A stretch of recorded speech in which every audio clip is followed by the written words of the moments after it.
Ladies and gentlemen, it is December 5th. I hope your Tuesday is going fantastic. You had a great weekend, didn't you? Yeah, you did. Monday, not so good. Back to work. I hate Mondays. Do you hate Mondays, Sean? They're the worst, Pat. But here's Tuesday to save the day. We got a good show for you today. We got a conversation with Brad Nortman, who went viral this weekend for a terrible attempt at a pass on a fire situation on your NFL television screen. We got a conversation with that Tactical Diggs, follow up about the NFL. We got conversations about everything. We went to the Big Ten championship game, and I got a chance to see a guy that I watched start his hustle, DJ Yoshi, with the Rutgers football team when I was in college. I was at West Virginia. We played Rutgers. Ray Rice was on the team. He had a really good reputation then. Everything was good then. It was way back in the day. But the Rutgers Stadium was a known low energy atmosphere at the time. Rutgers was getting good, so they were trying to build the energy in the stadium. So they brought in this guy, DJ Yoshi. He would play from like 2 hours before the game started. So in my pre-warm-up when I was kicking, DJ Yoshi's out there with like a standard flip cup table at a party with a little black tablecloth over top of it and one speaker sitting next to his little laptop plugging in with his little two turntables. I think I watched his actual first game with Rutgers because he was crushing it. I was like, yo, this fucking guy is going ham right now. There's like 25 people at this game, but this dude is crushing right now. This past weekend in Indianapolis at Lucas Oil Stadium, I watched DJ Yoshi do the Big Ten championship game at Lucas Oil Stadium. I'm like, Yoshi. Moving on up. This is me, DJ Yoshi. I'm not down there no more. From the outhouse to the penthouse. DJ Yoshi is what it's about. From the outhouse to the penthouse. DJ Yoshi is what it's about. From the outhouse to the penthouse. Anyways, it was awesome to watch. If you don't know me, I'm DJ Yoshi. Get to know me, or she won't be. I kind of sometimes when I flow, I like to really just kind of like throw a little riddle ending. You know, like get them thinking, like wow, a haiku. Really? Yeah, they were flowing with me. But where do we go? We're vibing, we're riding, but now you're gone, you're sliding. Or am I not? Or am I still here? You'll never know. Never know. But I just want to give a quick shout out to DJ Yoshi, for real. That was awesome to watch his little come up. And he was banging too, and he's not scared to drop his name in the middle. You know, some DJs, they don't want to put their name out. DJ Khaled is a guy that will put his name on everything. DJ Khaled! No shit! We the best! Who? Funkmaster Flex, obviously. Loves to drop his name. All the big name DJs, Arab Music. I don't know if you've ever heard him back in the day. He is a beat maker. He's incredible. Dropped their name in there. And DJ Yoshi was dropping his name in Lucas Oil Stadium in front of 70,000 people at the Big Ten championship game. Whenever I used to just watch him whenever I was trying to warm up with a little flip cup table and one speaker. And now his name was Dan just then. He was just Dan to you, but not no more. Not anymore. Now he's DJ Yoshi. Great name, by the way. I go with Yoshi when I'm doing Mario Kart. I respect that a lot. And the fact that he wears a shell, too, during the DJs like that, that's commitment to the craft. That's not what Yoshi does. Yoshi has a shell. Don't he have a shell on his back? No, today's is going to be a good show. Hit the music.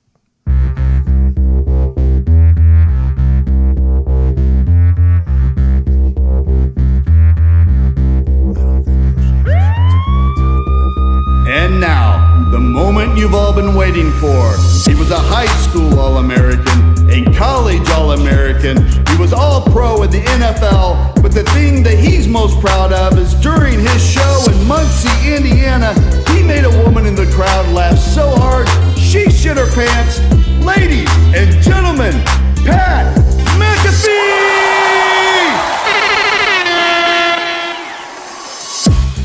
I want to kick this show off with a little bit of fun factual action. This just then, date, hot off the fucking wire. Yoshi does have a shell. Yoshi has a shell. It's a good shell, too. It's one that I should have known about. I feel bad about that. But DJ Yoshi does not have a shell. He just has a bunch of bangers. You're listening to The Pat McAfee Show. We appreciate you for taking time. That was at Sean Latham, at Evan Foxy, at Ty Schmidt. We're living a wild life right now. We're living a good time. Pardon My Take came out here last week. We made a lot of good content with them. We got the holiday season right around the corner, and we got a New Year's Eve show that we are selling tickets for through Live Nation. It's at the Murrah.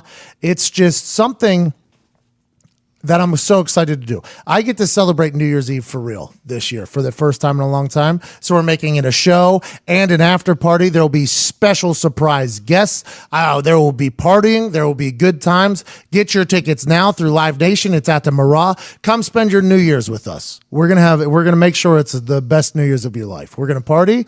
We're gonna put on a show. We're gonna have a great time. Tickets went up sale a couple weeks ago. We haven't been promoting it much, but I think now is the time to sell it out. So it's going to sell out.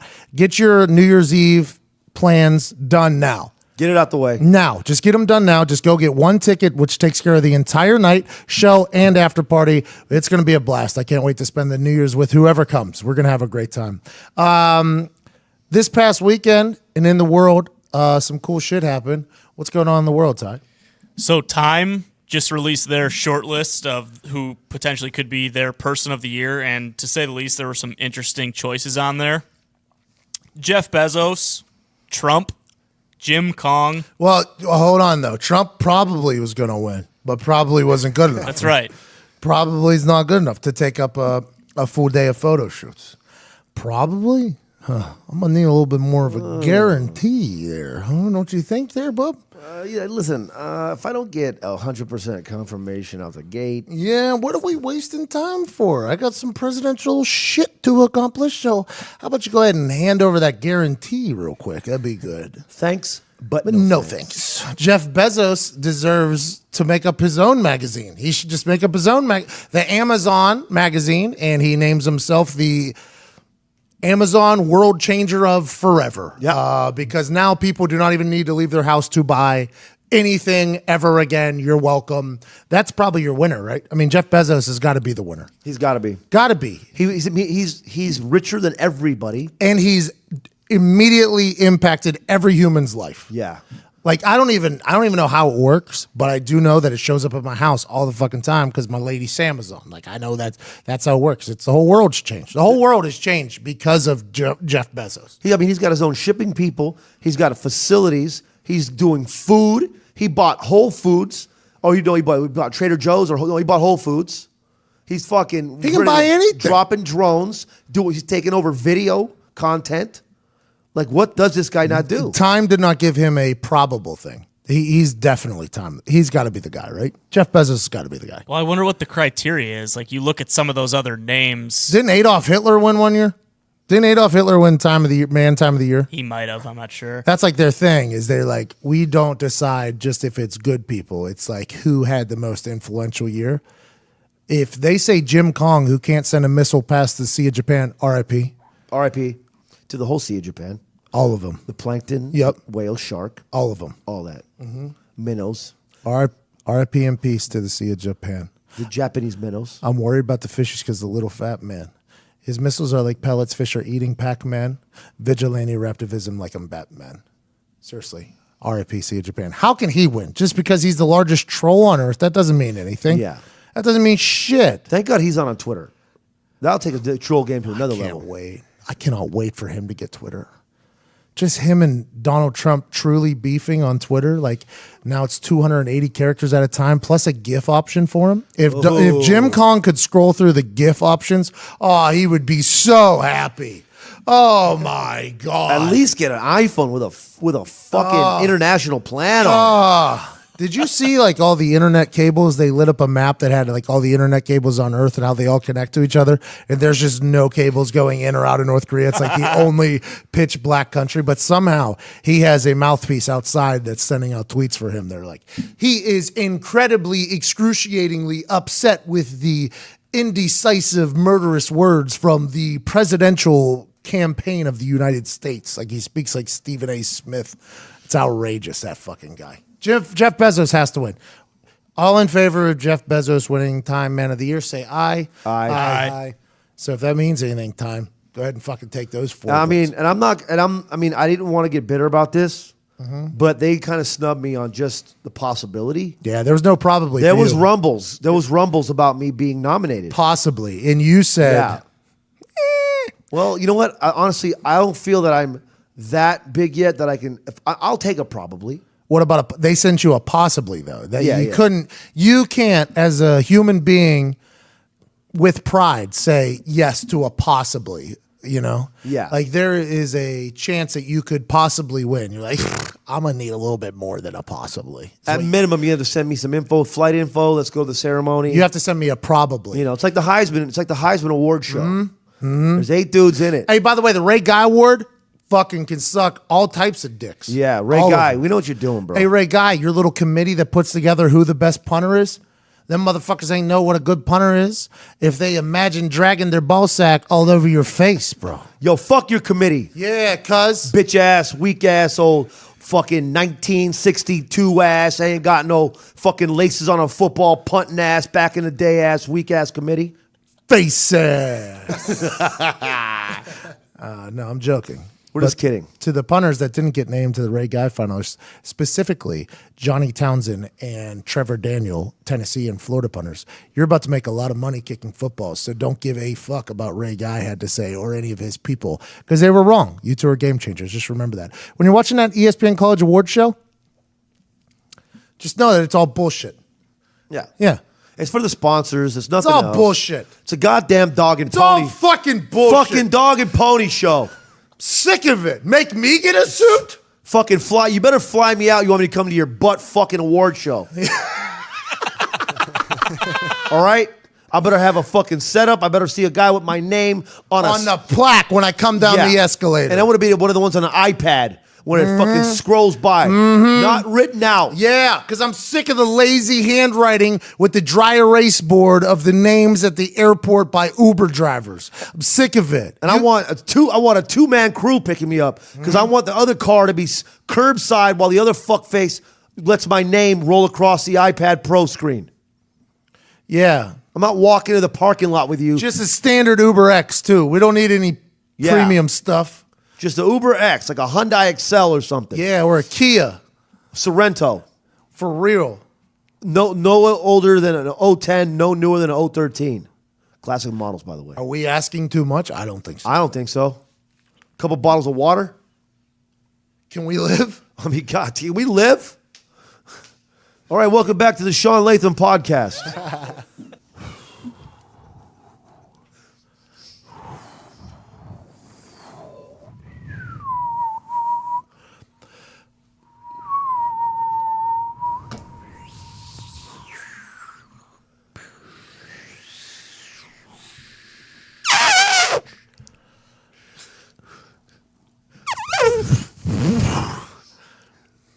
It was an animal came in. Did you hear him? What was that? An animal came in. It sounded like a hint of a baby elephant. That's what it was. Holy It's funny you said that. It's what it was. Was that a baby elephant? It was. Did you buy a baby elephant? What's that? Did you buy a baby elephant? I did. Are you trying to turn this into a circus? We bought a zoo. You ever seen that one with Matthew McConaughey? Yeah. Matt Damon. Who? Matt Damon. Him. Fucking Matt Damon. I'm going to be honest. I've never saw that movie. You know, McConaughey and I had a moment, and I've told this story before, but I think it was before a lot of people listened to the show. Matthew McConaughey was at a New York Giants game. We were playing the Monday Night Football. Okay, he was with his kid. He looked like he was straight out of that fucking Lincoln commercial. He had a suit on, like a jacket, like right out of the back seat of, you know, time is just this ever-going circle where if you're driving a car, you can drive for good because Lincoln really sucks me where my dick is. What a human Matthew McConaughey is, just for future reference. But he was at New York Giants Monday Night Football, and we were playing against them, and we were warming up, and Adam Vinatieri is kicking field goals in warm-ups, and I'm down on my knee holding for him, you know. And I'm looking around, and I start seeing that New York Giants, they have like the stars coming out, right? McConaughey's there. There's a bunch of other New York personalities there. I think Strahan was there at the time. I was like, holy shit, this is a big deal. And while Vinny's setting up to kick like a 45-yard field goal or something in warm-ups, we're just fucking around. It's just me, Matt Overton, and Adam Vinatieri. I'm sitting there, and I'm down to take a spot, and Vinny goes back to take his steps, and I look over, and I make eye contact with McConaughey. I'm like, whew, This is a moment right now. Like me and McConaughey are having a fucking real life moment, eye to eye with Livin, living motherfucker, right? He's looking at me. I'm looking at him. He's looking at me. I'm looking at him. I'm like, lock it up. And we have a moment, and I start hitting my chest.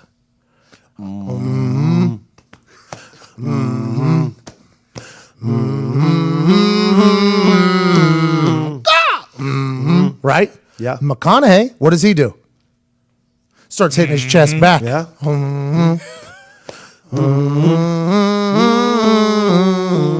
I'm Leonardo DiCaprio all of a sudden in that fucking scene. Did you at least order a dry martini or something? No, I do know that I fucking didn't let Rose push me off the goddamn board. I know that in the fucking water. I got up on the board in that situation because I was Leo. But Vinny kicked. I go like, holy shit. I go, set, hold, bang. Vinny kicks it. I go, that was the coolest thing I've ever been a part of in my life. And Vinny's like, it was a 45-yard field goal. I'm like, Vinny, how about you get off your own dick right there? I just had the Wolf of Wall Street situation just pop off with Mr. Lincoln himself, fucking McConaughey over there. It was a real moment. And for me, that's like a top 5 moment in my life for him. Just a fucking raindrop in a fucking thunderstorm for him. Doesn't even remember that happening, I bet. It made my whole life. My whole life. It was like just me and him, just eye to eye, you know? Like where he's pulling out cocaine in that scene, just I see him almost go for his pot. Like if his kid wasn't there, maybe McConaughey just pulls out a fucking, you know, just a quick little key bump, little wake me up, a little nose candy, little Colombian bam bam bam bam, a little bit of real quick like. I just want to let you know that I've done these similar situations with both McConaughey and Calvin motherfucking Harris. People forget about Calvin Harris, me just making eye contact with him in the middle of a nightclub while wearing an NWO t-shirt and a sombrero and fucking stone cold Steve Austining 2 24-ounce dillies right to the face right across the way from him and then punting both bottles into the crowd and Calvin Harris just shaking his head and then going back to whatever button he pushes to play the great songs. I don't know. I'll tell you what, lucky him. He gets to fucking tell that story the rest of his life. That's what I'm saying. Like, will Matthew McConaughey ever tell that story, I wonder? Like, at any holiday. So I was watching the boys kick the other day, and the holder, it was the weirdest thing. He just looked up at me, and we had that moment, you know, where it was, and it felt like I was looking at a much uglier Leonardo DiCaprio down there on his knees right in front of Vinny while he's got his ball sack right there. This impression is fucking dead on. I know. Have you ever heard this one? This is my favorite Matthew McConaughey situation of all time. And the fact that not more people don't know it kind of makes me upset. Because I feel like this is what McConaughey would have said to me if he could have at that exact. This is what he was saying with just his hands. How you doing, Kenny? Yeah, I'm doing good. Well, it's no time for a pep talk. I would like to take a knee here with you and say a prayer. So imagine Matthew McConaughey and me making eye contact and me knowing that this is what he wants to say to me, but his kid's around, so he can't say it, and I'm holding for Adam. We're both busy, but with his eyes and his hand motion, this is what he says to me. Will you pray with me? Yes, Matthew. To Jesus? Yes, sir. Yes, sir. Okay, yeah. Dear Jesus, we come to you with gratitude on this evening, with thanks for shepherding this man, Kenny Powers, to a personal victory. The fact that we sit here now with you, Lord, in this clubhouse is proof that Kenneth Powers has successfully sucked his dreams dick, Lord. And I, Kenneth, know that there is much more to come. The finish line, Jesus. Hallelujah. Give him strength of fist to stay among the stroke, that you relax his throat to embrace this bulging opportunity. Give me strength, fucking Jesus. Give him strength, Lord Jesus. Endless strength, fucking Jesus. It's going to bring a fortified ejaculation tonight for the first time in his own public demonstration in front of you and the world, Jesus. Super chill, Jesus Christ. It's come time. And it's up to you, Kenny. Spit or swallow. You know the answer.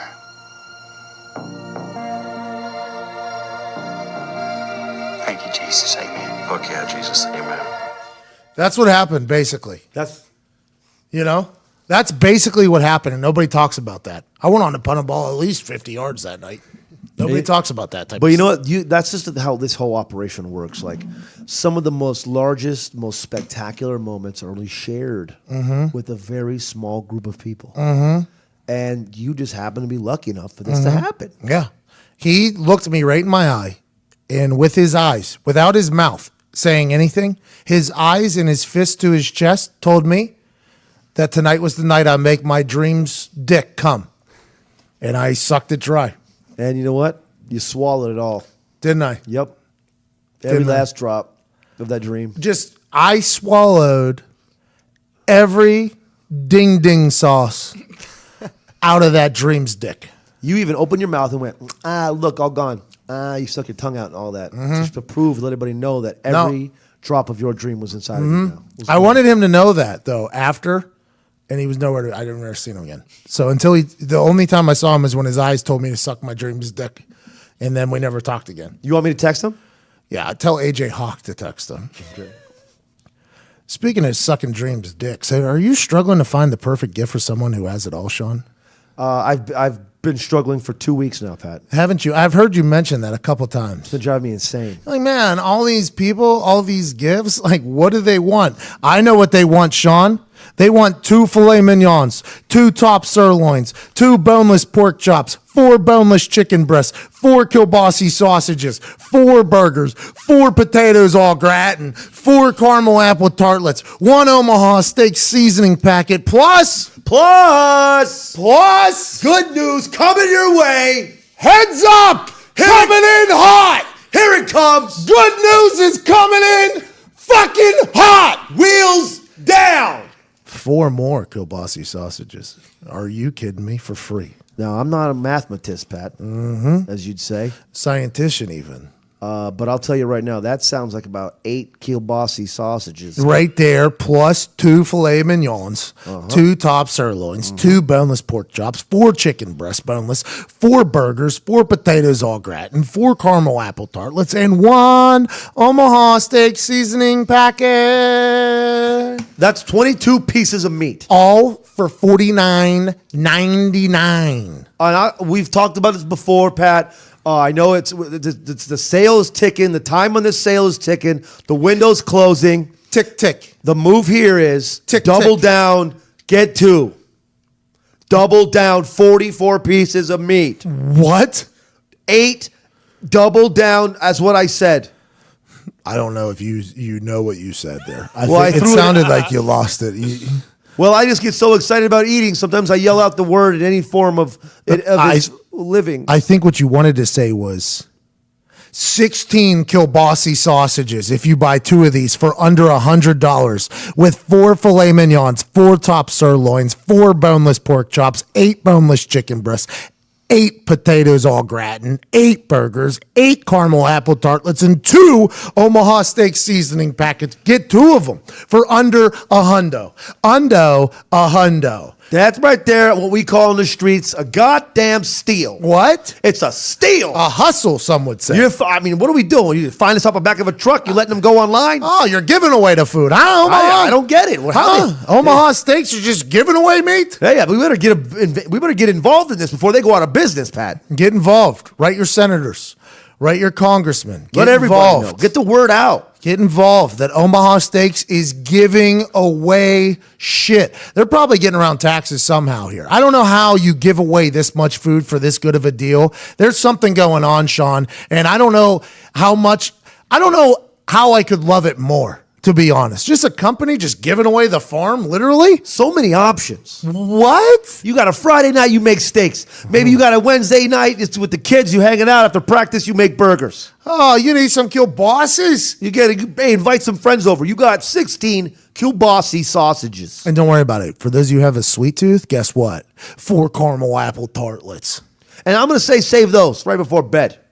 Go take a shower. Oh. Maybe get a little scoop of ice cream. What? Pop a tartlet in. What? Good news. You're going to bed happy. Oh my God, your taste buds, you know what they're doing? They're coming all night too. So not only are you sucking your dreams dick, like Matthew McConaughey told you, Yep. now you're sucking your taste buds right where their dick is. And that is with a beautiful, warmed up caramel apple tartlet with some ice cream on top after you just ate a great filet mignon and then you tossed in a kielbasa and a burger. Are you kidding? What a night. All that under $49.99. OmahaSteaks.com. Enter code PAT in the search bar for all of that.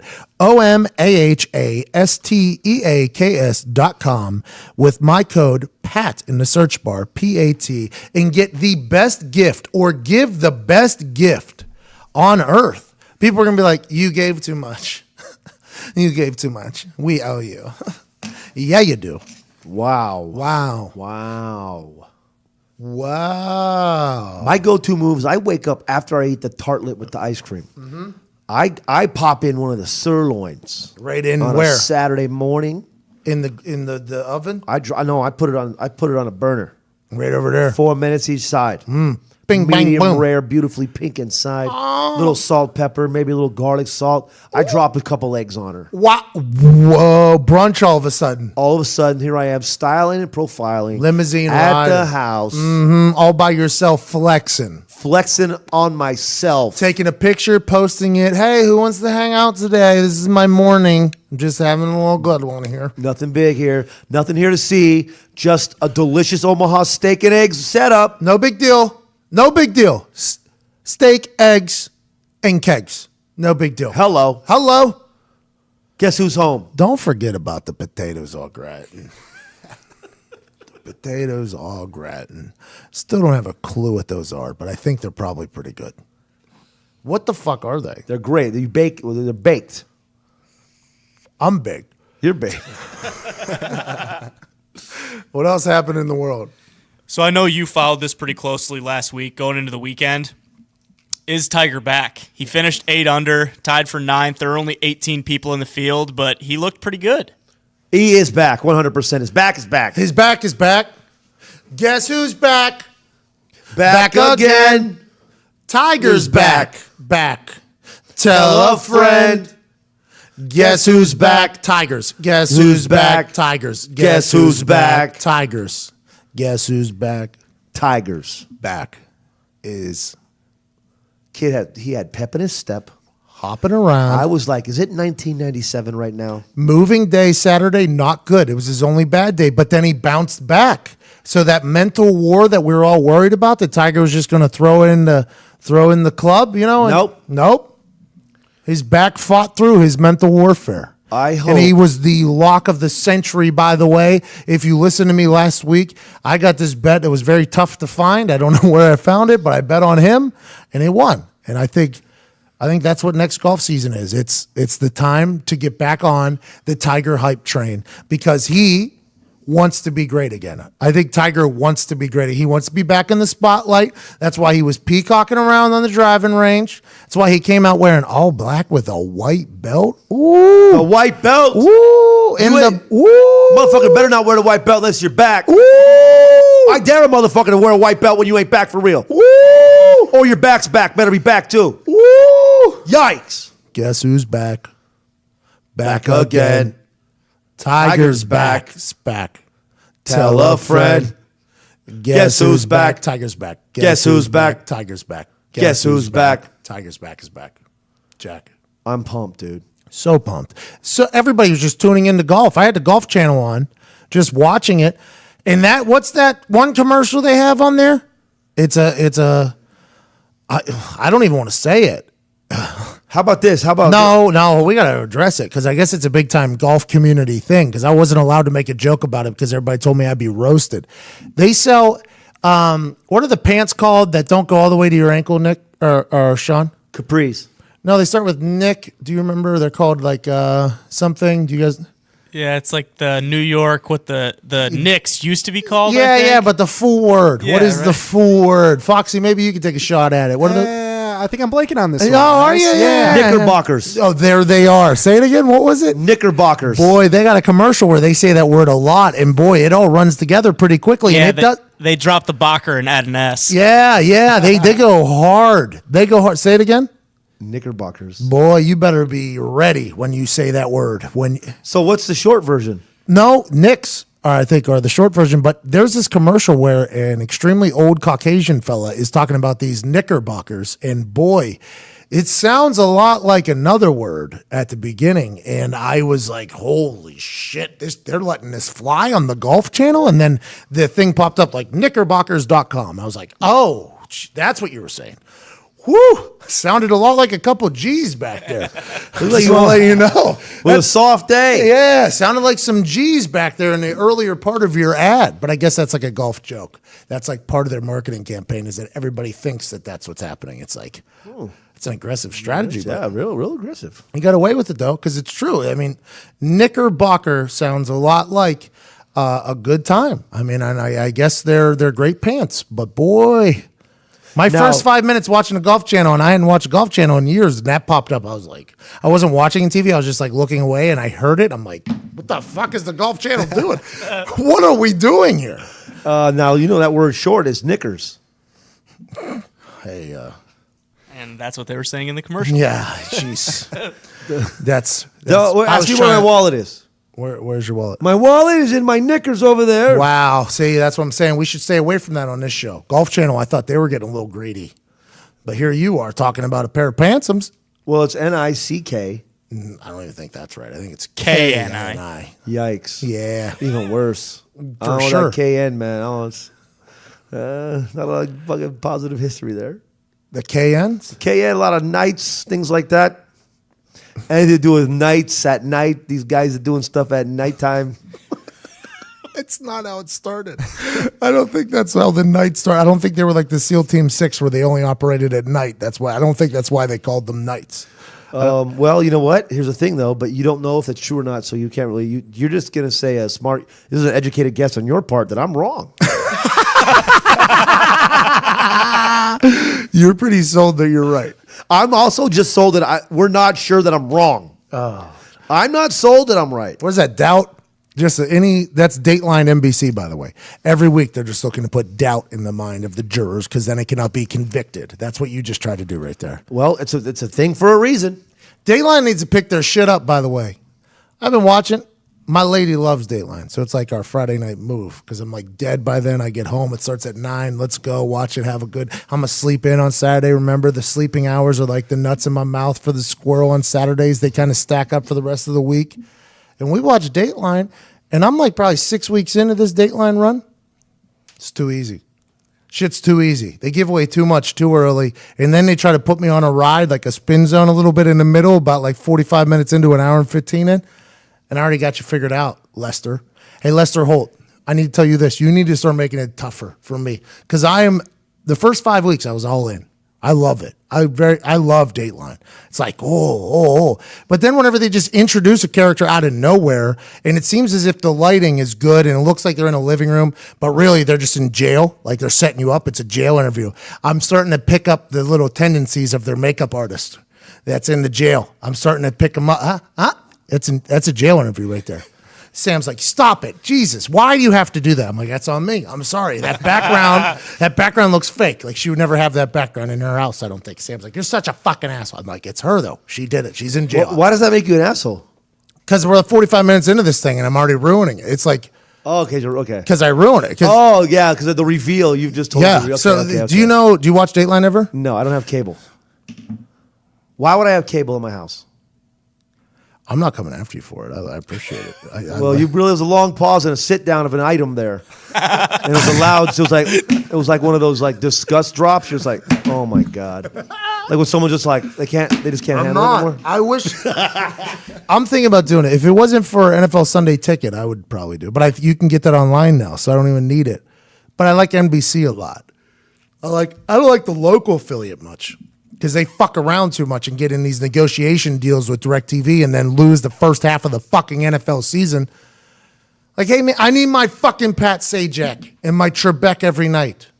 All right, I need Trebek to belittle me a little bit. So I feel stupid whenever I don't know an answer. I need Sajak to be out there drunk with Vanna White every night. And on Friday, this Dateline show gets me into the weekend. And Lester Holt's making it too easy for me. They break down an entire case.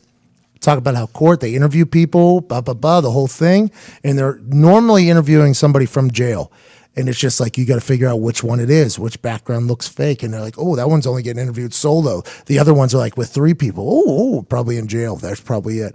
And now we're 35 minutes into this thing. It's just starting to take its turn into a crazy murder scene. And I'm like, boop, this one did it. Whatever this one's saying, it's not right. It's what everybody else is saying. Sam's like, you're an asshole. You have to make Sam take you to a murder mystery dinner. Also, side note, Vanna White.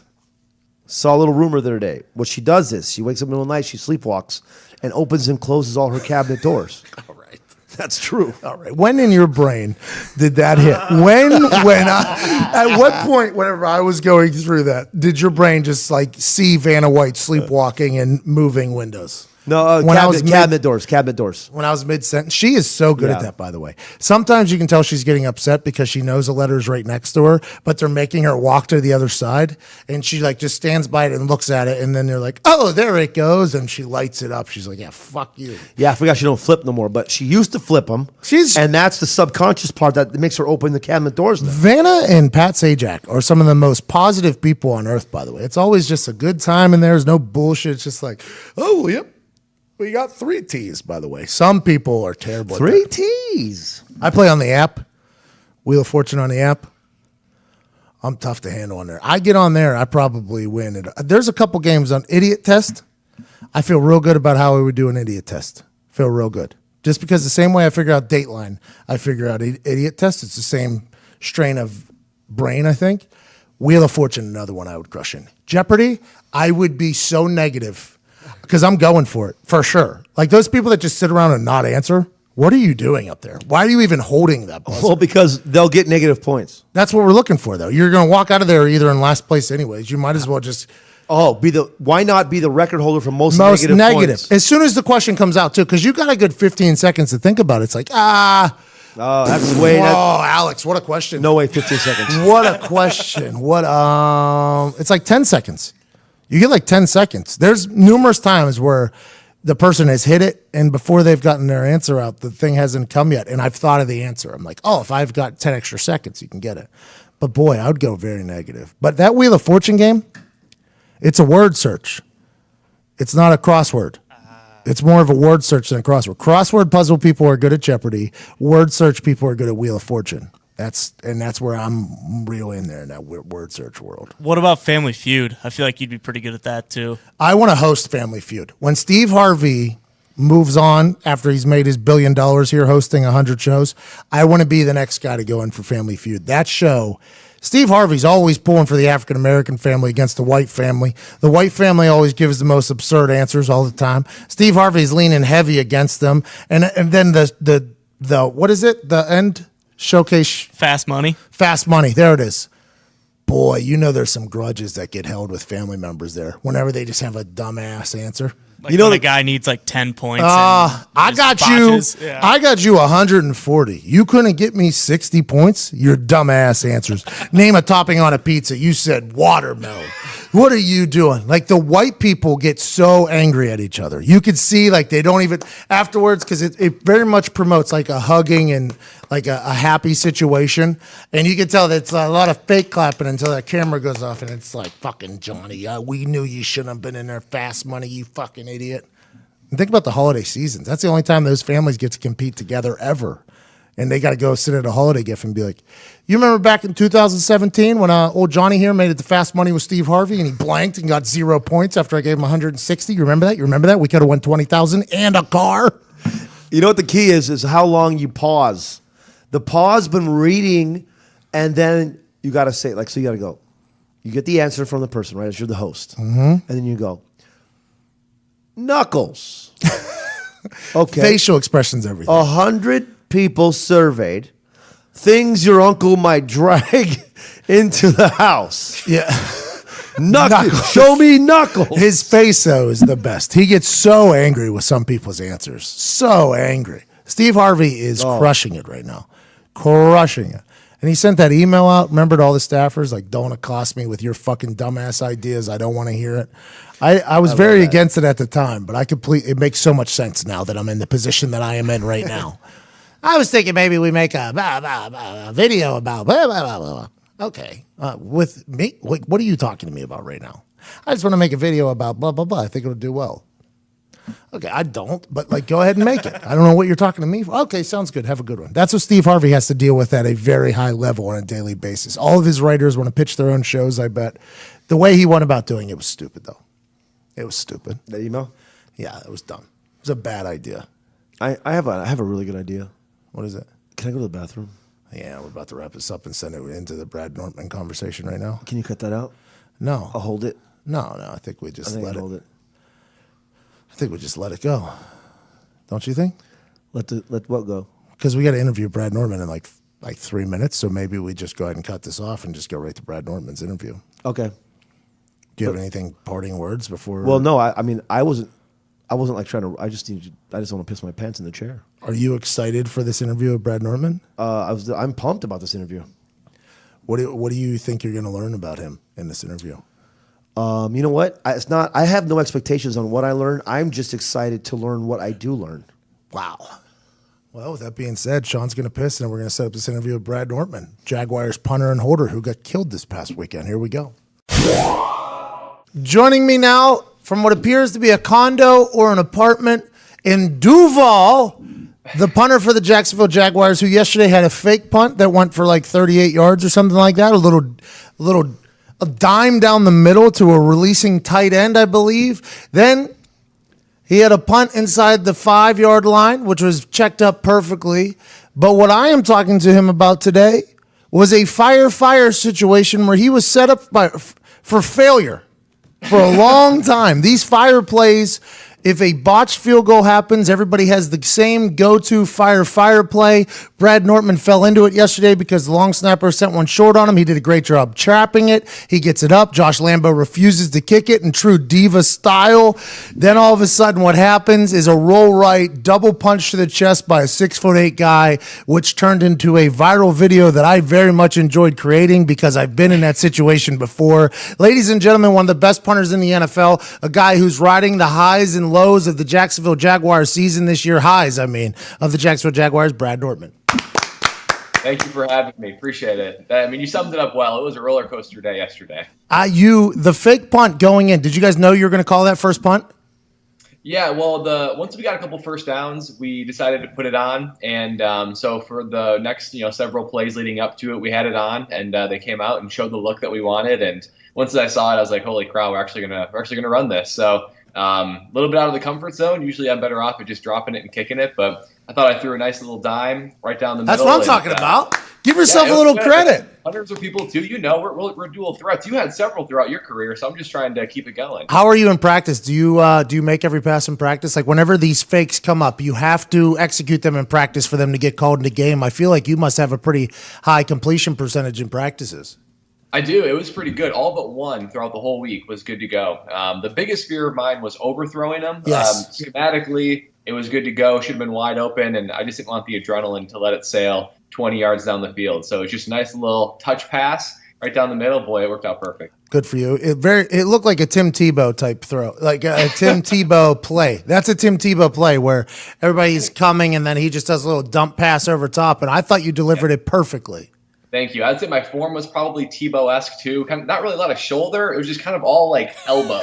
Right? Clean floater. Whatever gets it done, though. You heard it here first. Brad Nortman, punter for the Jaguars, just said Tebow can't throw. I heard it. You heard it. Wow. We heard it, Brad. I heard it. Hey, now let's talk about this fire play. And I mentioned it a little bit in the video, which I'm happy. Did you watch it? You got a chance to see the video, right? I did. Yeah, it was wildly entertaining. Good. I'm happy you enjoyed it. It's more fun to watch the video than to actually experience it. Yes, for sure. Yeah, you were in a nightmare situation because in practice, like once every couple of weeks, they'll be like, all right, throw in a fire today just to see if everybody's on their shit, And in a fire situation, you're supposed to roll whichever way you have called, and then the tight end's supposed to release to like the corner, then you got a wing that goes to the flat, and then the backside tight end normally runs a post, so you have 3 options. But in a field goal, everything happens so fast. So when you say fire, normally guys are on the ground. There's no way for them to get out. So even in practice, it doesn't work. And then here you are in a game. I'm assuming you're going through the same type of mindset as me right there, right? Absolutely. I mean, like you said, in practice, it's kind of casual and you run at a speed. And honestly, every time somebody always runs off the edge and they just kind of fly right by you in practice. And you got a nice open toss right to the guys that are out there. But in the game, holy cow, it happens so much different. Those guys are actually not flying by you, but they're there to crush you, which actually happened. So, like you said, how this whole thing unfolded is obviously we're on our third snapper, and obviously he would have liked to have had that snap back. For sure. I felt like I was still able to trap it and get it down to have it be at least a kickable ball because, as a holder, it's sort of laser-like focus on just getting the hold, right? Yep. I'm not really thinking about, hey, if this goes bad, I'm going to hit fire. I was just all thinking about the hold. So I was able to get it there, but Josh didn't feel like... Did you talk to him afterwards? So you left him hanging afterwards, right after you got decleated and were parallel to the ground. Josh Lambo came over, and I think he gave you like a my bad man or something like that because he didn't kick it. Did you say anything to him afterwards like, hey, man, you kicked that, at least we have an effort. Did you say that at all? Well, we reconciled on the sideline. It was... In the moment, I did leave him. I didn't even realize I left him hanging, to be honest, on the field. I saw it in your video that I think I was just still kind of like, what the hell just all happened kind of thing, because I got it down, and so he didn't feel like he had enough time. So he was actually the one that called fire. I didn't call fire. So, yeah, so I got it down, and I was holding it. All of a sudden, I see him move past the ball and call fire. So I was like, oh, shit. So I picked it up and just started running, and I evaded one guy, and but then big number 92 he just crushed me. I haven't been hit that hard in literally probably 10 years. That juke though was righteous. The juke you had was you legit juked a guy in the NFL in a professional football game. You hit an L1 button, stick 'em, bang, and juked a guy. Yeah, playmaking ability is high given the opportunity, but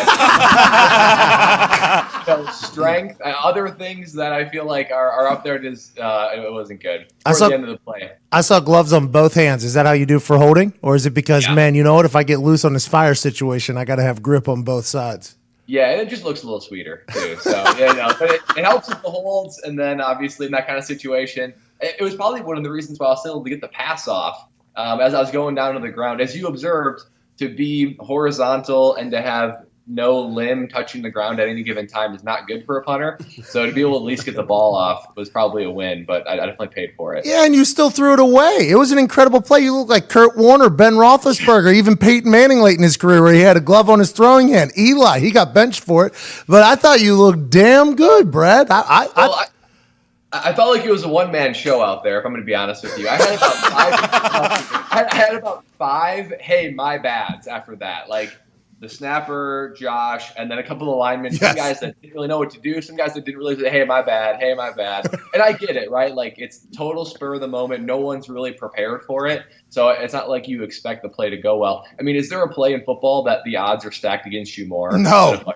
There can't be. Even an onside kick has a higher success percentage in practice and in games than a fucking fire. That has no success chance. It was a PAT, and we got 15 yards to go now just to get the 2-pointer. So maybe back in the day when you're on the 2, but boy, to get 15 yards, no chance. Yeah, there was no first down in sight either. There wasn't like a dump to the side to pick up a couple yards to steal a first down. You were in complete all or nothing mode with zero chance of success happening. It was, yeah.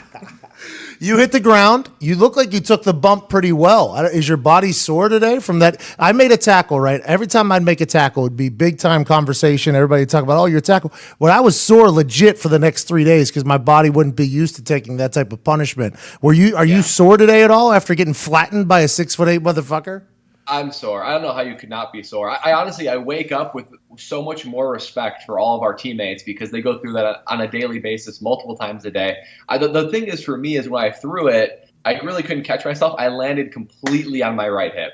So like back of the right hip, like upper glute kind of thing. So I'm feeling that today. There's a nice little righteous bruise there. I'm kind of walking with a little bit of a swag walk because of it, but walking into the training room it's the best. I would make a tackle, right? I'd make a tackle, and the day before I'm getting celebrated for this, right?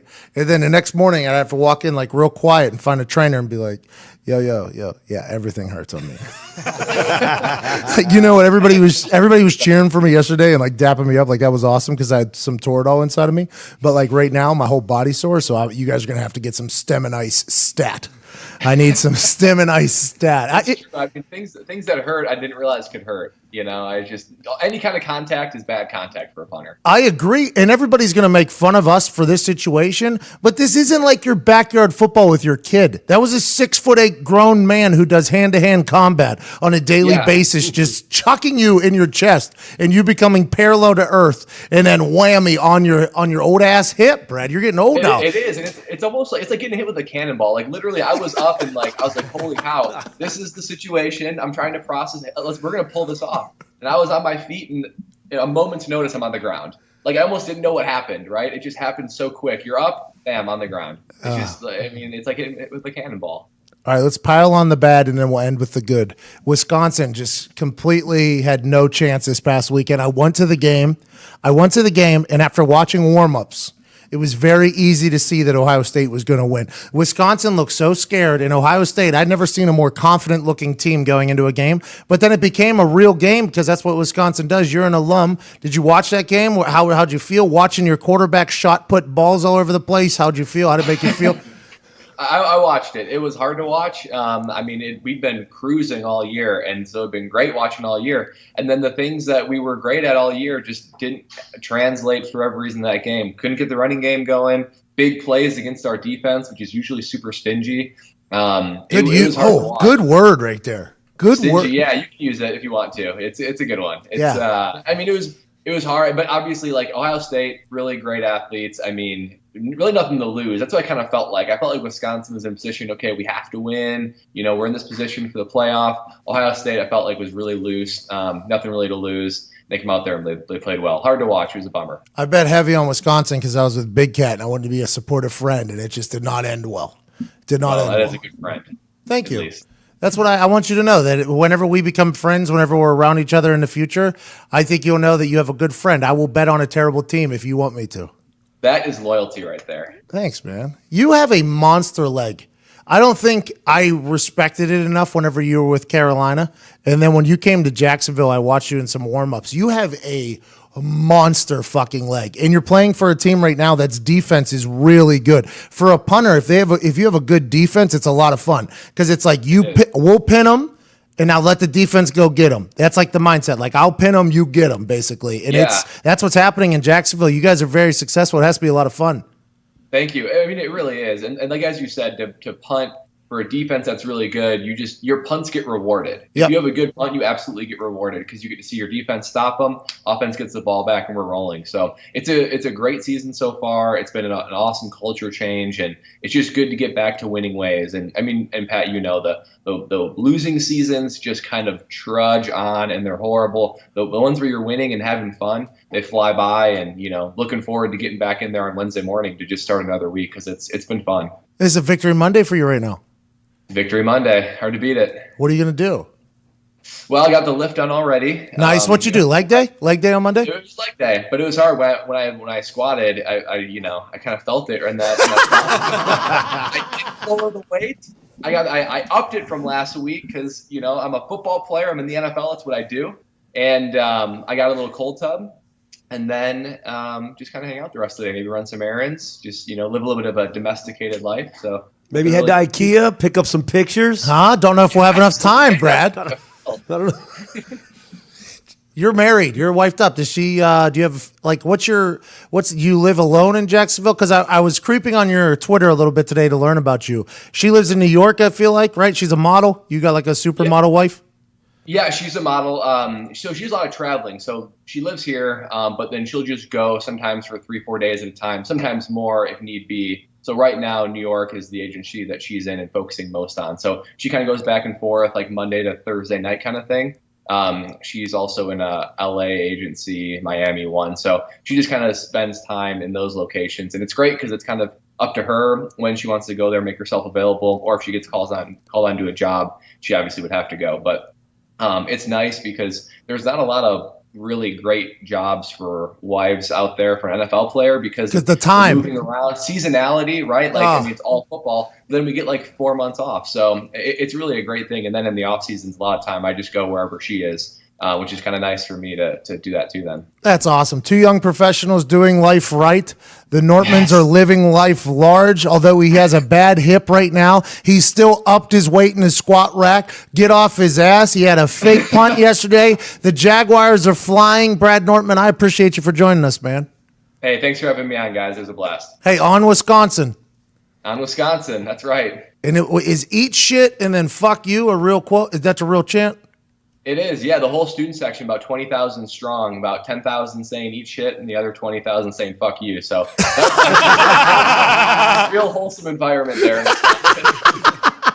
Hey, good luck to your Jaguars. It's been a lot of fun to watch you guys become a real good team. I think the AFC South needs it. I think the NFL needs it. But also, if you're going to put pools in your stadium, you might as well give them a reason to celebrate. Shad Khan's doing it right. I'm happy for you down there, Brad. Thank you so much, and good luck the rest of the year, Brad. Attaboy. Thank you. Appreciate it, guys. Thanks for having me on.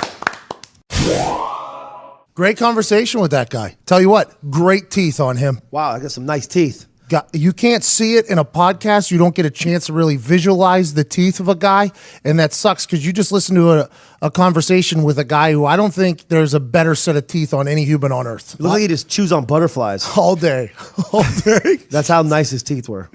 Great fucking teeth. Good guy, too. He's funny. Yeah, he was funny.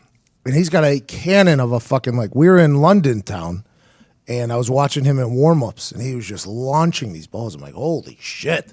This guy's got a big old leg, swinging hard. Boom. Fake punt on the record books for him now. What a floater. Little completion, huh? Said he didn't want to overthrow him? Okay. Then he got killed. Fucking killed. What did he say? It was like a bowling ball hit him in the chest or Like something? a cannonball, Cannonball, Yeah. cannonball. I'm dead. Today's episode is brought to you by our friends at Lisa Sleep. Lisa is an innovative mattress company and, more importantly, Larry 2 sponsor. Rest in peace. RIP to Larry 2. For those of you listening to this show that don't know who the fuck Larry 2 is, like, first of all, I need you to start listening to my friends at Pardon My Take. Big Cat, PFT, Hank, Liam, the whole group was out here all last week. They were great people. Larry was a goldfish that picked games for them. He died, I think, because of poor care in the New York office. So obviously they had to replace it without letting everybody know that Larry 1 died by bringing in Larry 2 so they don't skip a beat. Larry 2 inevitably Passed away. He died, but he did very well. He picked a lot of winners. Larry 2 was like, he was an Italian, right? Mm-hmm. Felt like an Italian at Tactical He was Dixon. a wise guy. Anyways, this mattress company that I'm currently trying to sell you sponsored the smart goldfish, not the dumb first goldfish. Anyways, That's pretty innovative. right? Yeah. Sponsoring a good gambling goldfish? Yeah. That's next level shit. Yeah, that's when you know you got your shit together. Lisa has completely improved the dreaded old school mattress buying experience. So much so that we've invented a tagline for them. Mattresses, mattresses, mattresses. No one wants to spend hours visiting those awkward showrooms where you're forced to spend thousands of dollars on a subpar mattress. Lisa has changed the game so you can now enjoy the comfort of a luxury mattress at a fraction of the price, Sean. Sean, do you know what a fraction is? Yes, I do, Pat. That means only a portion of the original price of the other competitive mattresses that are no longer competitive. Wow, a percentage is another P word you could have used at that particular situation. The Lisa mattress starts at just $525. It is quickly and conveniently ordered online, made to order, and shipped compressed in a box to your door within days. Unboxing the mattress, guess what? Half the fun. Half the fun. That's another fraction. This is a very mathematical operation here, and I think it's a calculated move to go get one of these. People forget you sleep 30% of your life. So if we're just going to keep up with these fractions, one third, little less than 1/3, which would be like 3.25 of your life you spend in a mattress sleeping, catching some Z's, counting some sheeps, laying up, dreaming, relaxing. Sometimes it's a nightmare, but turn those nightmares into dreams with the best mattress of your life with Lisa. Unboxing the mattress takes less than 5 minutes. Not so sure about ordering online? You're a little hesitant? You're like, wait a minute. Everything's purchasable online, but a mattress? I'm just not sure. Lisa provides a 100-night risk-free trial along with free shipping so that you can properly try out the mattress in the comfort of your own home. Don't go to a store, lay on it, and be like, yeah, it's comfortable here just because you really want to get out of there. And then you get in your house, you're like, fuck, I got to spend a little bit less than a third of my life on this mattress? No, you don't. 100-day free trial. No risk. Why wouldn't you try? Why wouldn't you try? Why wouldn't you try? So what makes this mattress different? At Lisa, it's all about the quality. The incredibly comfortable Lisa mattress is 100% American made. Let me go ahead and read that one back. There's another mathematical statistic I really enjoyed, Pat. Yeah, that's a fraction that really tickles me where I itch. Lisa mattress is 100% American made and comprised of 3 high-quality foam layers that provide cooling, contouring, and pressure relief. That's 3 things, the only 3 things you need. That's 3 out of 3. That's another fraction for 100% happiness with over 10,000 5-star customer reviews. You can trust that this mattress is the right pick.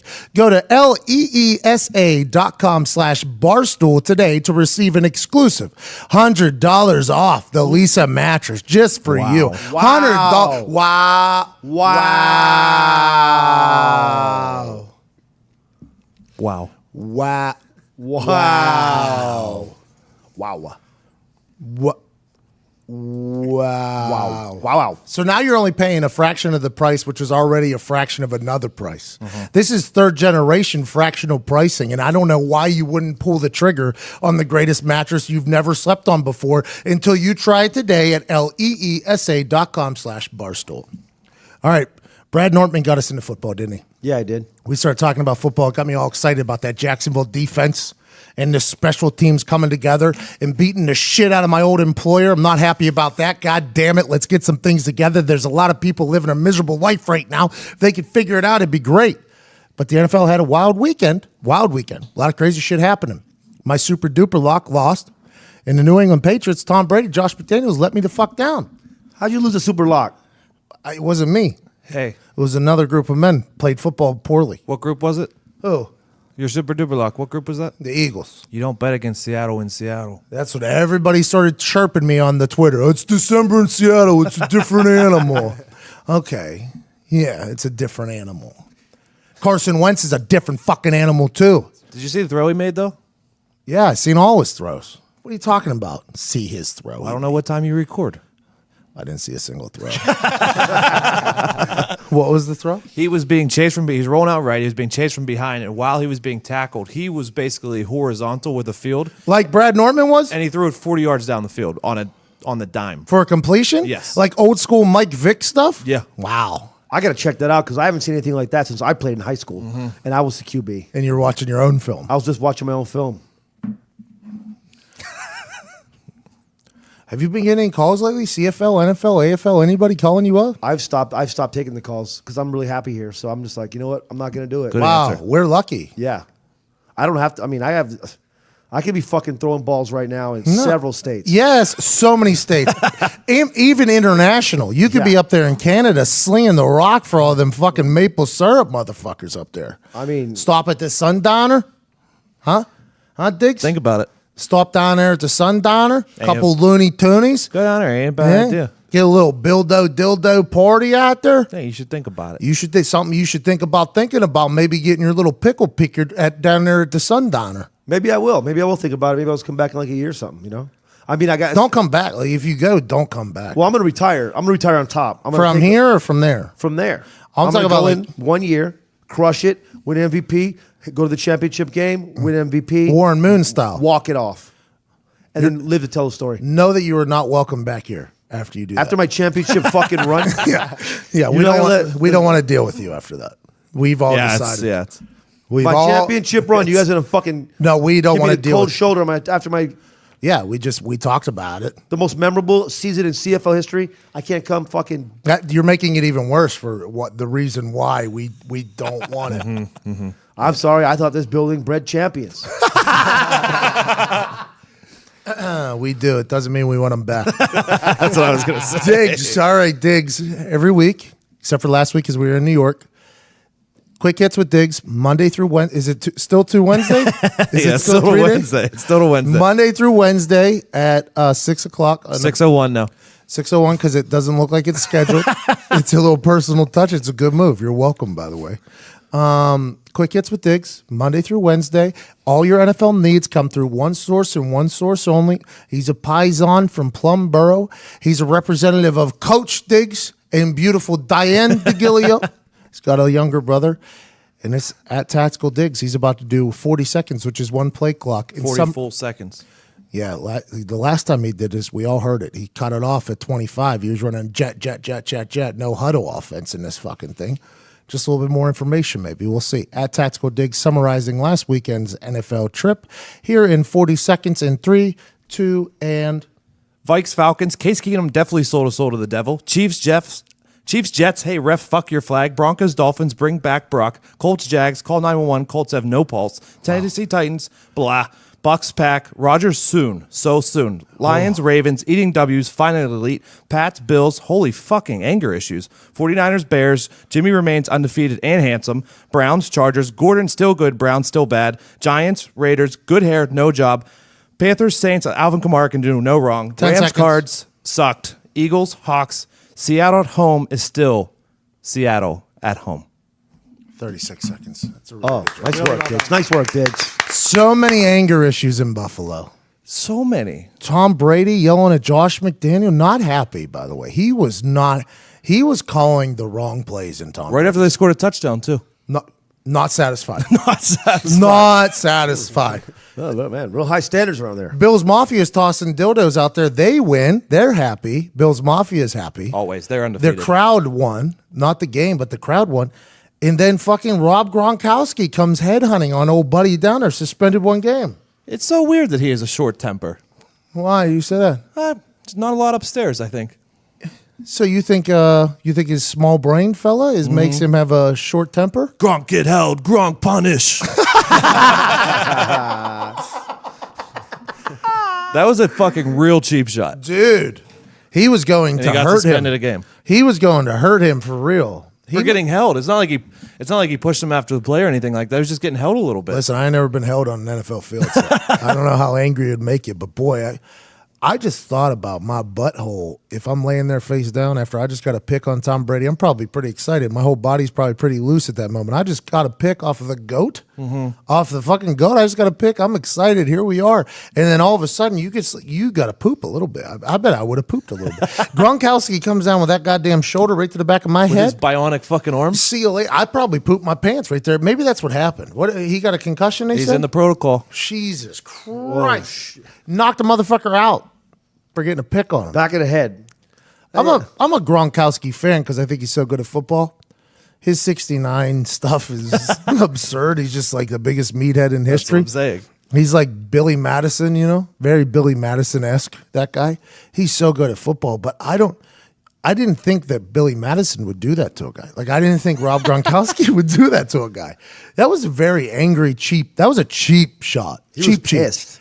Cheap shot, though. Like, guys, let alone hitting a guy from behind. Hitting a guy from behind who's on the ground, like laying down. That's a wild move. It's a wild move.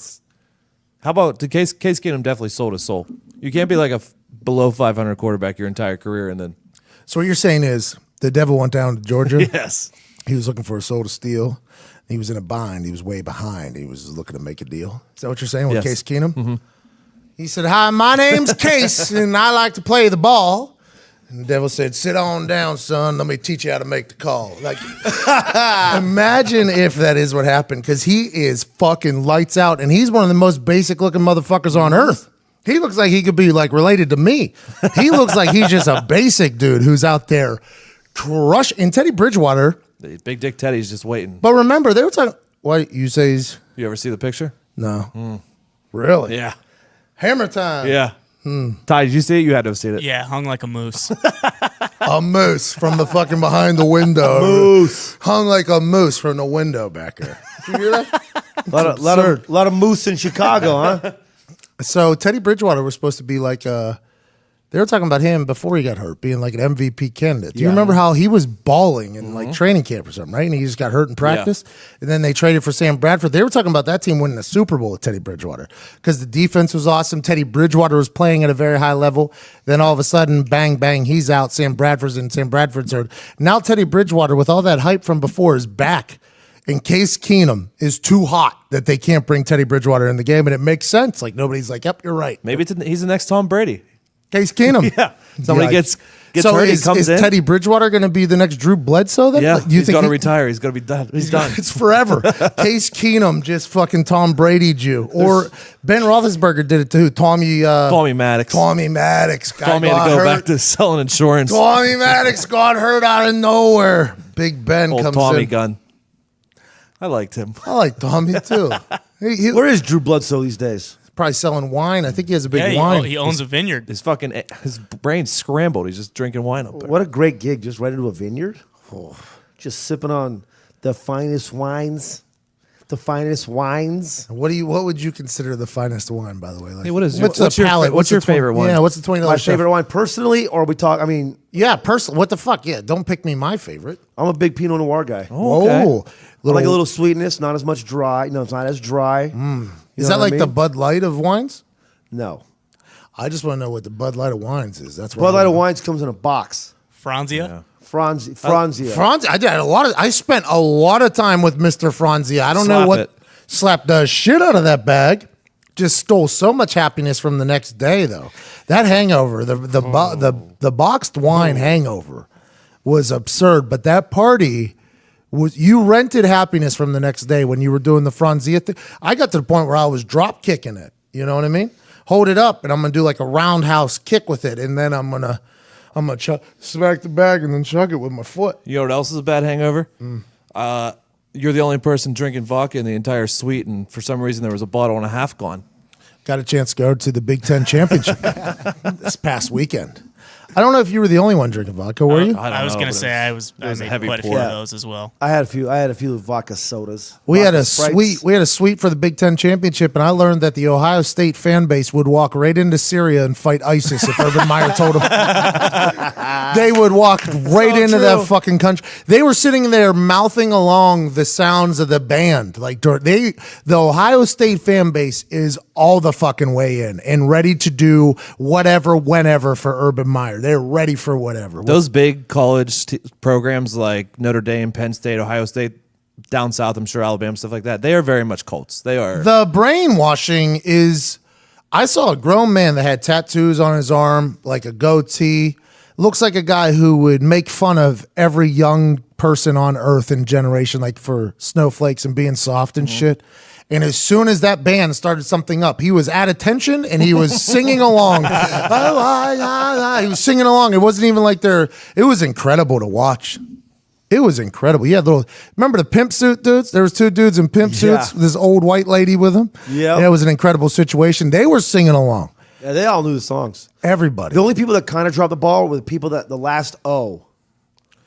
And maybe it was we were in the wrong place. No, it's Yeah. because they it's were in the back to- Wisconsin section. Yeah, that was the Wisconsin. So the O-H-I and then the last O is Yeah. also next to another O too. You got to think about that Yeah. because as it goes around the stadium, those of you that don't know, the entire stadium is littered with these cult members, and they one sideline will say O, then an end zone going in counterclockwise motion.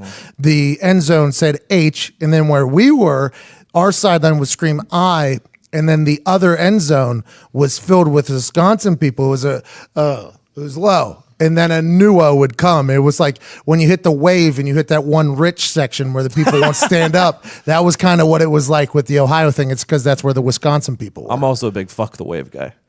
You don't like being a part of the wave. I hate it. Yeah, because these three. So much secondhand embarrassment from the wave. Selfish.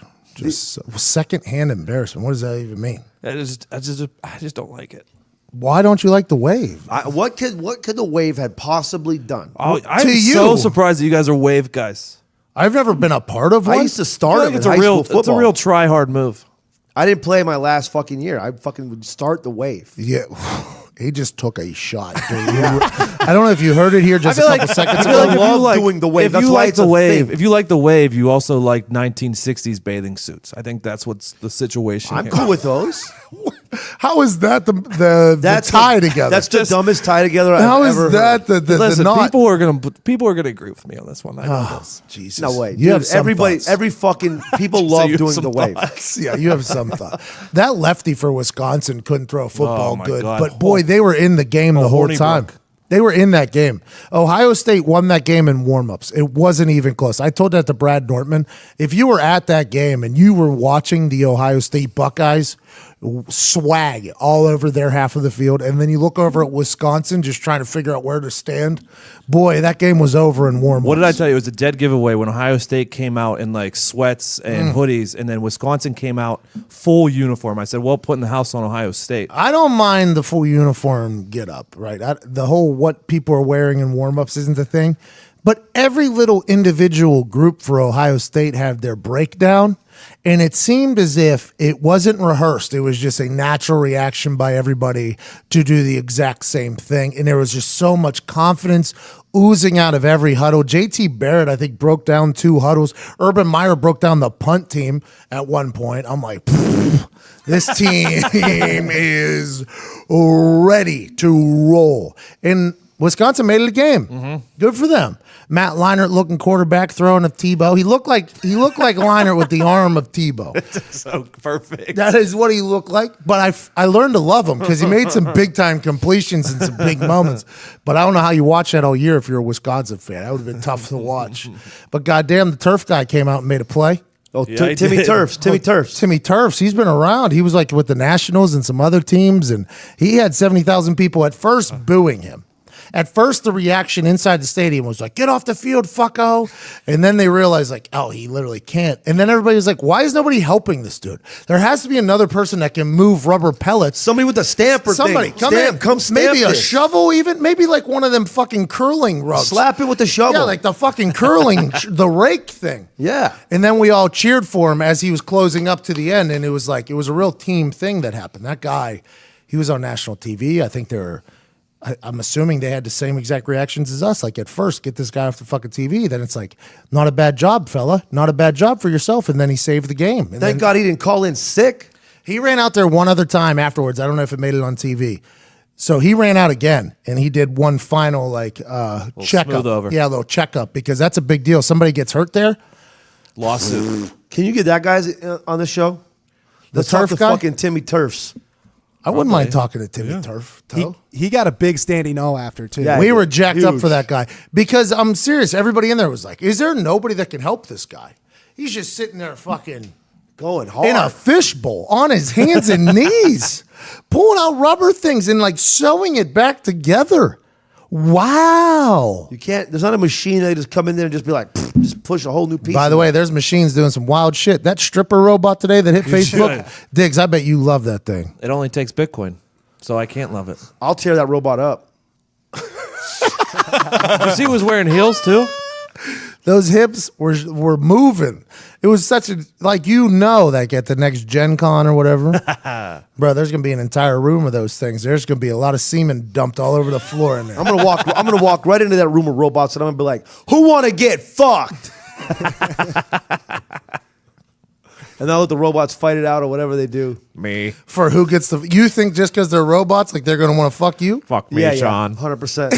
You think they're just programmed to fuck whoever? Well, if it's a fuck robot, yeah. That robot can dance on a stripper pole. She's gonna make decisions. What if you get turned down by a fuck robot? That would be a terrible thing to explain. That's also gonna be really bad for sales in that department as well. Hey, why don't you? If I could just go out, I could go to a regular bar and do this. I don't need to buy a $30,000 fucking twerking robot that doesn't want get to fuck turned me down. either. What's it turn you down?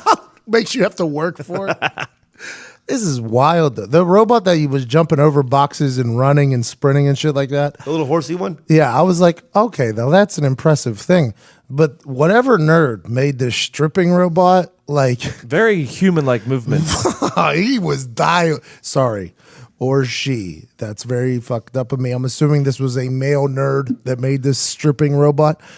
But imagine how many times he beat his shit thinking about what that robot was going to do to him. Imagine that. Think about that guy like getting it just to, because she twerks. Like she twerked and like rolled her hips and stuff.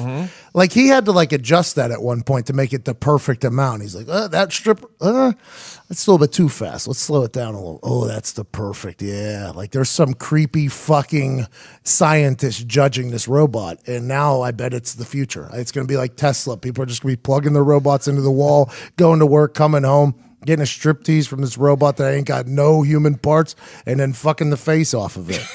That's what's going to happen. I assume somewhere in Asia created this because they are light years ahead on sex bots. I'd like to see this fucking dude's internet browser history. It's nothing but like fucked up porn. Dude. It's He all definitely enjoys being peed on. porn and sprockets.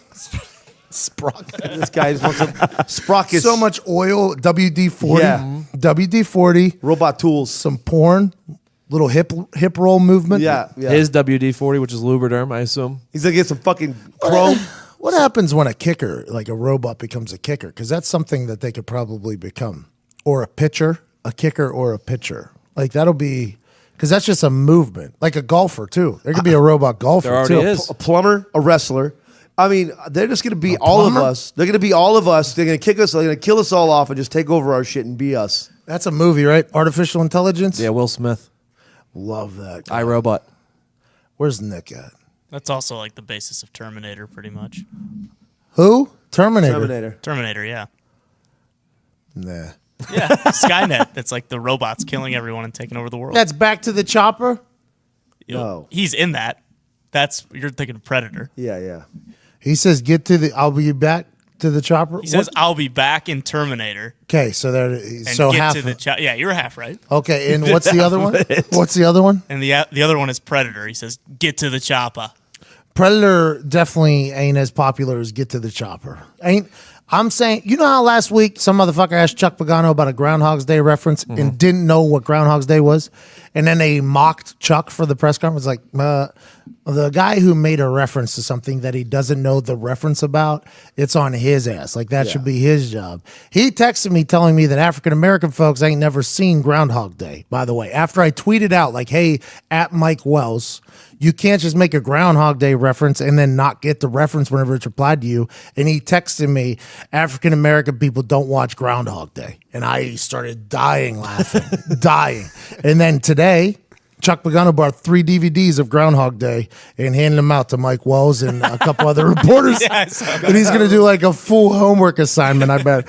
Like tomorrow in the press conference, you're going to be, okay, Bush, what you learn yesterday? What did you learn about Groundhog's Day? There's a deeper meaning if you watch for it. Did you watch for the deeper meaning? Did you get the tale that you should enjoy your life maybe? Because you never know what's going to happen. Maybe you'll go to sleep, you hit your alarm clock, and it's the same day, Groundhog's Day. Does it make sense now, Welsh? Does it make sense?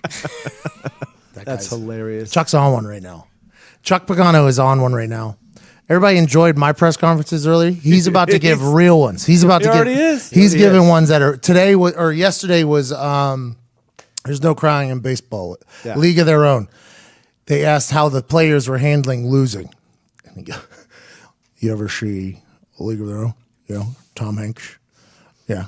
And he starts yelling at a girl about, you got to do this, you got to do this. And she starts crying, you know, and he says, there's no crying in baseball. And then as he gets older, he starts caring about them. So she makes the same mistake again, but now they're friends. So he grits his teeth and just starts shaking. He said, yeah, everybody's mad. Everybody's upset. Yeah, well, we try to find the answers. Chuck is going to be on one for the next 5 weeks. It's going to be incredible. The one after the season ends is going to be righteous. Just going to be, when we got here in 212, you know, we had some obstacles. We're ranked 32nd, and we went on a little bit of a run. Here we are today. Who knows? I'm probably not going to be back. We all know that. I'm going to go to Idaho with my family. I'm going to have a good time, probably drink some beers. You ever drink beers? I drink beers. It's a pretty good time. There's a lot of question and answer with himself. Chuck Pagano's about to be on one for sure. All right, Diggs, anything else going on in the world of football? No, I think we're good. Well, it's about to be bull season, and bull season is where we make our money. So stay tuned for that. What, for like picks? Yeah. There is a game every single day for like 30 days, I think, maybe 25. And you're good at gambling on them? Bull season is where you make your money.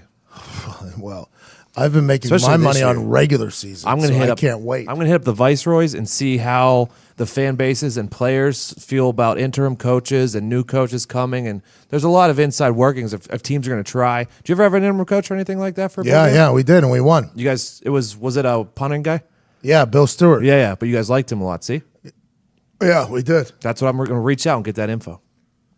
Is the interim head coach liked or hated? That's all you want to know. Yeah. Because if he's hated, they ain't going to do shit in that bowl game, is what you said. Respect. All right. Thanks, guys. Little inside info. Yes, Ty. Diggs, before you head out, I forgot to ask you this on Saturday. What's your take? I want to know on the halftime, like the Dr. Pepper thing. I want to know how you feel about that. You have to go. I love it. It's fucking electric. The girl always wins. Always fucking wins. I think she won 2 and 2. Oh, really? Yeah, I think. Well, you have to chest pass. You can't throw overhand. You have to chest pass. But the one dude who I saw the video of looked like he literally never even used his arms before. They do look. Some of them look so terrible. Like- Were you not told what you were going to be doing? Have you never turned on the television before? See, I think it should be voided if they don't. Like, they should move it back and actually have to throw the football. Yeah, No chest pass? Yeah. yeah, that's been topic of conversation for years, though, right? But that topic of conversation only brings more conversation about it. Because if you move it back and it's just a football toss, the only time they're going to get any action is if one guy hits like a long ball. Now everybody's just talking about how it's not even football, it's a chest pass, and now blah blah blah. It's like it's become its own thing in of It itself. is. I fucking love it, though. I enjoy it a lot. I wish it was closer. All the ones this year were all blowouts. Yeah, there was no close battles. It's 2017. People just got a lot of quitting them. And they put that number right next to it, too, Yeah. so you can see how bad you're getting beat by. Those little millennials just call it quits. It's like the when you go against someone at Pop Shot and they're next to it and you look sneak a peek over and you know you're fucking done. Yeah, you're not done, though. Listen, you play till that final whistle. You play all the way through. If that motherfucker did it, so can you. Comeback time is right around the corner. Your next shot's your best shot. You never know when you're going to get hot, so just keep on swinging. Keep on swinging. I got to get out of here on that because I am fucking fired up and ready to go. Run through a wall. Just know that buying tickets can be complicated and confusing, but there is a simpler way to buy with SeatGeek. SeatGeek is the smartest, easiest way to get tickets to every type of live event. Whether you're catching your favorite musician on tour, Diggs, who's that? Lil Wayne. In 2017, that's your favorite musician. Lil Wayne is your favorite musician in 2017. Yeah. Is he alive? I think Lil Wayne might be dead right now.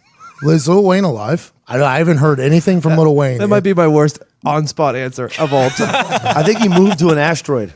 There's a chance that he went to jail, came back out as a skater boy, then he launched Truck Fit, in which I think he got even more rich.